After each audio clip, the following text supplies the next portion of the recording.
nice to meet Bethany, you. I'm I'm the Kristen. registered dietitian here. So I have a seat.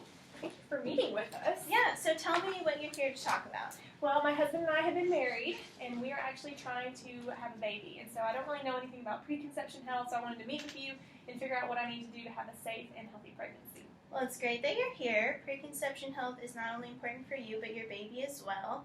Did you know that preconception health also applies to guys too? Really? I didn't know that. That's right. Research has shown food and healthy nutrition are linked to fertility health in both women and men. So maybe you could share some of these tips with your significant other. Yeah, definitely. We love to do things together and work on things together.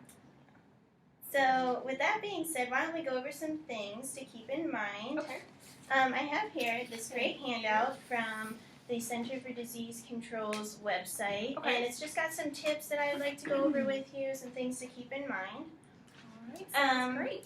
First off, eating healthy foods. They list tips on here such as shopping on the outside of the grocery store where the healthiest foods are sold, and eating a variety of colors of fruits and vegetables. This will help ensure that you're getting all of the nutrients that your body needs. Okay. Take zinc, for instance. It helps keep your reproductive system functioning well in men and women. Oh. So what kind of foods actually have zinc in them? That's a good question. Probably something that not a lot of people are aware of. There is a high zinc content in things like oysters, beef, and fortified breakfast cereals. Now you'll also notice tip number 4 on here is to consume 400 micrograms of folic acid daily. Now, do you take a women's prenatal vitamin? Not yet. I actually haven't taken a vitamin since my mom made me take vitamin C when I was little. That's okay. But folic acid is beneficial to your health now, but it's also really important in preventing birth defects when you are pregnant, such as spina bifida. So most daily vitamins for women will provide the recommended amount, but you can also consume this you can also find this in green leafy vegetables, fortified breads and cereals, and legumes. Oh, okay. Well, now that I know how important multivitamins are, I'm definitely going to start taking them as soon as I get home. That's great. And then another tip on here is to be active. They do recommend getting 150 minutes of moderate intensity physical activity per week. How important is that? Because we used to try to work out together and it didn't really go too well. Especially running. Running's not really our thing. That's perfectly fine. You guys can find whatever works for you. Maybe you guys could meet up, a couple times a week to take a power walk, or you could bike or swim. But physical activity does play an important part in maintaining a healthy weight before you get pregnant. It is best to be healthy at a healthy weight before you get pregnant and during your pregnancy. Okay. Being overweight and underweight puts you and your baby at risk during pregnancy and may contribute to infertility problems before then. Okay. So do you have any other questions? No, I think we're good. Thank you so much. Yeah, thanks for coming in. Yeah, and I will definitely be seeing you as soon as we get pregnant. Thanks. Hey, oh my gosh, it's so good to see you. It's been so long. It has been. How are you? I'm good. How are you? I would have ordered you your favorite. I know it's been a while since you've been in town. It has. This looks great. Thank you. Good. How's everything been since the wedding? It's been great. I can't believe we've been married 8 months already. Go by so fast. I know. I've seen all the pictures. It just makes me really jealous. Oh, the honeymoon was so much fun. You have got to go to Cancun sometime. It was amazing. I would love to. Well, I wanted to bring you here for some exciting news. I kind of called you out of the blue, but we are expecting our first baby. No, you're not. I know it happened really soon. We weren't really expecting it to happen so early, but I think we're totally prepared and we're really, really excited. Do you have anything going on next week? Not that I know of. Do you want to go with me to my doctor's appointment? I would love to. Yeah, my husband has to work. I definitely don't want to go alone. That'd be so much fun. Yeah, that would be so much fun. Perfect. Okay, I'm going to call the doctor right now and tell him. Okay. Hi, I'm RD Emily. I'm Abby. Nice to meet you. I'm Kristen. Nice to meet you. Your usual RD is out of town on vacation right now, so I'm just filling in for her. Being pregnant is such an exciting time in your life. Congratulations. Thank you. We're so excited. Awesome. Do you have any questions? I'm actually really concerned about the changes that are happening in my body right now, so I'm not really sure what I should expect physically during my pregnancy. Absolutely. Your body will go through a lot of changes during pregnancy. One of the biggest ones is that you should expect to gain about 25 to 35 pounds because you are at normal body weight right now. Okay. How much weight should she expect to gain at one time? Okay, so typically in the first trimester, you should want to gain about 3 to 5 pounds. Okay. And then in the second and third, you just want to increase gradually, and that'll depend on your exercise, activity level, and the foods that you're eating and stuff like that. Okay.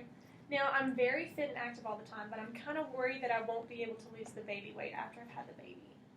Weight gain is very important during pregnancy, so don't let your physical activity kind of get in the way of that.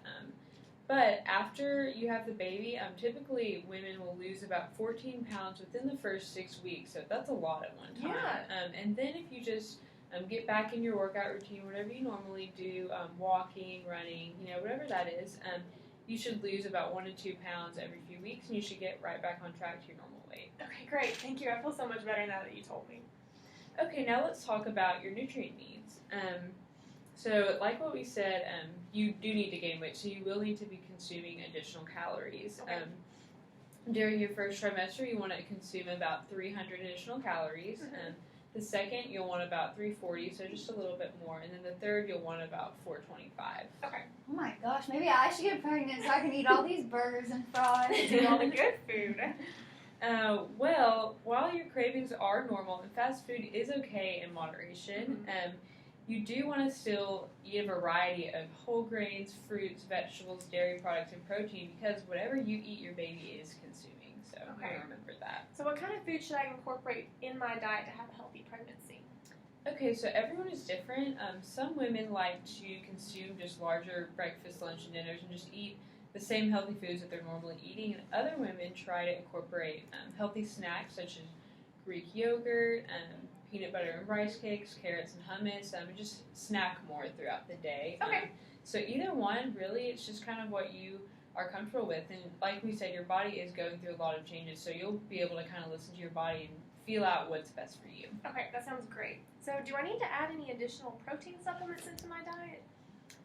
Actually, the general recommendation for pregnant women is about 71 grams, and that's 25 more than the recommended amount for normal women. But women in America get about 78 grams of protein per day, so we're not really lacking in protein in the American diet, so you don't need to get protein or anything else. Okay. You should be fine. Let's Okay. talk about, if you turn your page, we can talk about some carbs and some healthy fats. So you'll want to consume a minimum of 175 grams of carbs per day. Okay. And you also want to make sure that you incorporate healthy fats to support fetal growth and development, and just so that you get those essential fatty acids in your diet. Okay, so how can I add more extra fat in my diet?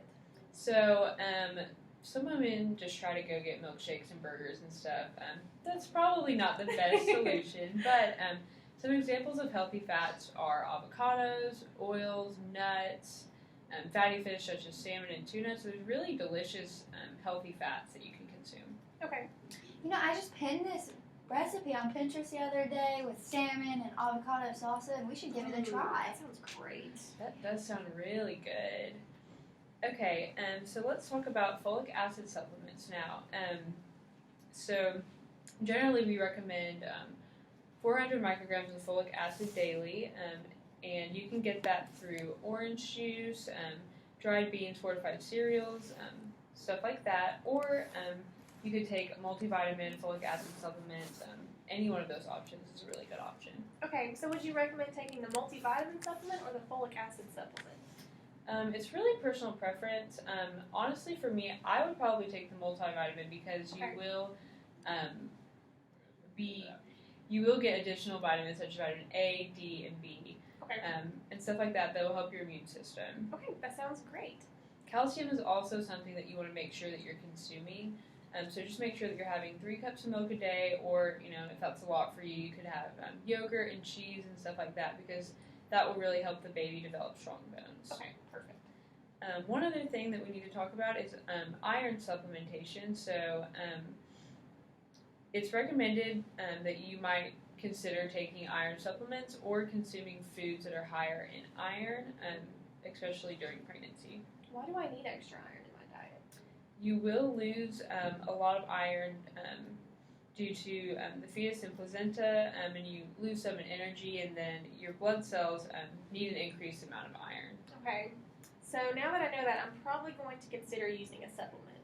But what foods are high in iron?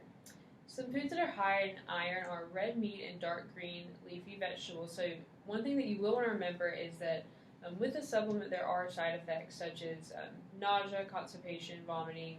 So you might see those changes in your body if you do take the supplement.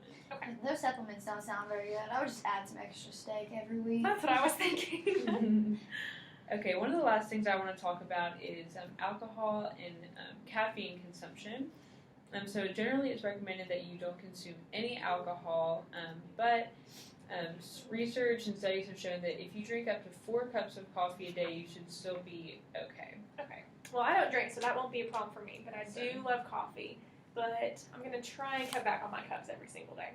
Okay, that's a great idea. Yeah, alcohol can cause significant damage to your baby, and it can increase the risk of the baby being premature, so that's really good that you're not going to consume alcohol. But that's still good that we can go on our Starbucks trip. Oh, yeah. All right, now let's summarize the basics of a good diet. So you just want to make sure that you're eating a variety of foods, such as leafy vegetables, fruits, whole grains, dairy, and protein. You want to make sure you're getting at least 400 micrograms of folic acid, and you want to avoid alcohol at all costs. Okay, sounds good. Awesome. Do you guys have any questions? No, I think we're good. Thank you. Awesome. Thank you.